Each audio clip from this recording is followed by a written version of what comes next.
कि असम में जो बाल विवाह है उसे लेकर कितनी बड़ी कार्रवाई की जा रही है और हेमंत बिस्वा शर्मा की सरकार किस तरह से ज्यादतियां कर रही है। 8,000 से ज्यादा लोगों की गिरफ्तारियां हुई हैं अब तक, जब से हेमंत बिस्वा शर्मा की सरकार ने वहां पर बाल विवाह पर रोक लगाने की पुरजोर कोशिश शुरू कर दी है। इसके डिटेल्स में नहीं जाऊंगा, लेकिन कुछ तथ्य आपके सामने रखना चाहता हूं और जरा विचार कीजिएगा। आज की तारीख में असम तीसरा ऐसा राज्य है सबसे ज्यादा जहां पर बाल विवाह होते हैं, खास करके लड़कियों के, जो कि 18 साल या उससे कम की उम्र है।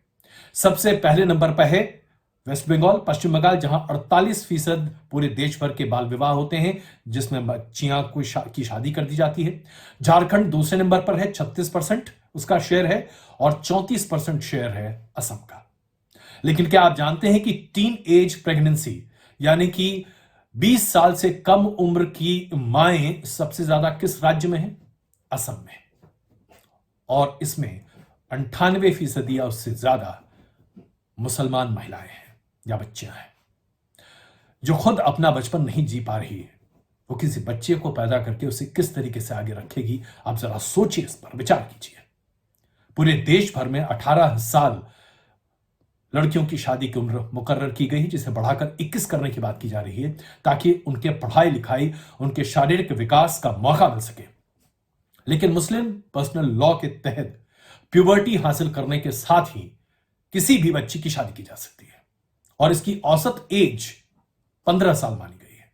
यानी कि 15 साल के बाद अगर किसी लड़की की शादी मुस्लिम पर्सनल लॉ के तहत की जाती है तो इसमें कोई गलत नहीं है।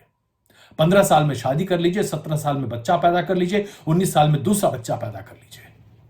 जरा सोचिए हम किस तरह के समाज को आगे बढ़ाने की बात कर रहे हैं, और अगर इसे रोकने की कोशिश की जा रही है तो इस पर तरह तरह के आक्षेप लगाए जा रहे हैं। पश्चिम बंगाल, जहां पर सबसे ज्यादा 18 साल से कम उम्र की लड़कियों की शादी होती है, क्या आप जानते हैं उसमें सबसे बड़ी संख्या किसकी है? मुसलमान बच्चियों की। यहां तक कि झारखंड, जहां पर आदिवासियों के बीच में भी 18 साल से कम उम्र के बच्चों की शादी की प्रथा है, वहां पर भी 15% मुसलमान पूरे झारखंड में हैं, लेकिन 36% मुसलमान बच्चियां 18 साल से कम उम्र में उनकी शादी कर दी जाती है। इस प्रथा को रोकने की पूरी कोशिशें तमाम जगहों पर की जा रही हैं। इसके बावजूद आवाज क्या उठ रही है? आवाज यह उठ रही है कि एक दमनकारी नीति के तहत अल्पसंख्यकों पर अत्याचार किया जा रहा है। कोई जरा यह बताए कि एक 15 साल की बच्ची की शादी क्या अपने आप में जायज है? 17 साल की उम्र में एक बच्ची को मां बना देना क्या जायज है? 19 साल या 20 साल की उम्र में दूसरा बच्चा पैदा करवा देना क्या अपने आप में जायज है? क्या इसके खिलाफ मुसलमान समाज के बीच में किसी भी धार्मिक गुरु ने कोई टिप्पणी की है? कोई भी बात कही है? ना जी ना, कह ही नहीं सकते, क्योंकि ये मुस्लिम पर्सनल लॉ का हिस्सा है, शरीयत का हिस्सा है।